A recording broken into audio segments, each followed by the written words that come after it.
Hey everyone, welcome back. Today we're going to be going through another recipe from the 5-ingredient Renal Diet Cookbook. All these recipes are kiddie friendly and beginner friendly, and it is available on Amazon. I will put a link in the caption. So let's get into it. So today we're going to be making Boise Beef Cauliflower Skillet. For this recipe, you're going to need unsalted butter, garlic powder, a red pepper, some fresh parsley, green onions, some extra lean ground beef. It calls for cauliflower rice, but I do not have any cauliflower rice in any of the stores around me, so we're going to use quinoa for the recipe instead. The first thing that we're going to do is take 2 tablespoons of the butter and melt it over a skillet.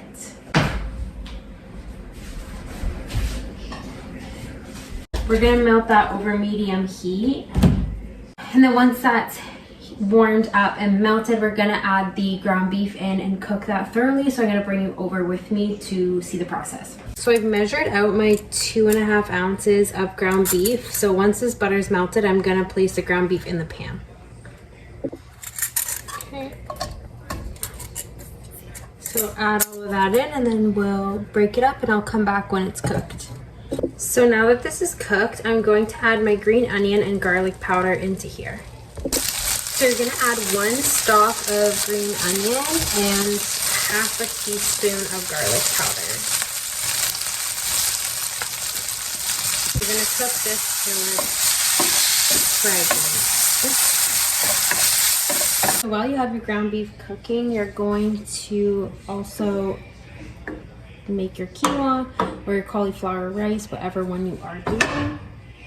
So now that our ground beef and quinoa is finished cooking, we're going to cut up 1/4 of a red pepper.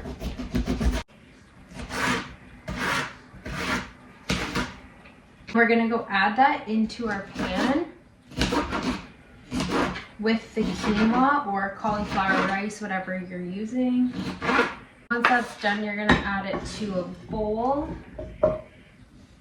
Then you're going to top it with 2 teaspoons of parsley.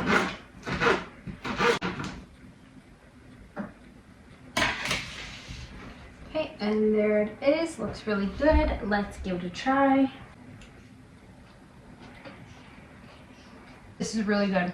I think that making this in like a big batch would be so good for like barbecues or just a quick side dish. There's options to add black pepper or chili flakes, and I don't like spice, but I think chili flakes might really taste good in here. So I definitely recommend trying this because it's very refreshing and it's super light. So just a reminder, I got the recipes from this book. It is available on Amazon. There's a link in my bio, so have a good day. Thanks for watching, and we'll see you next time.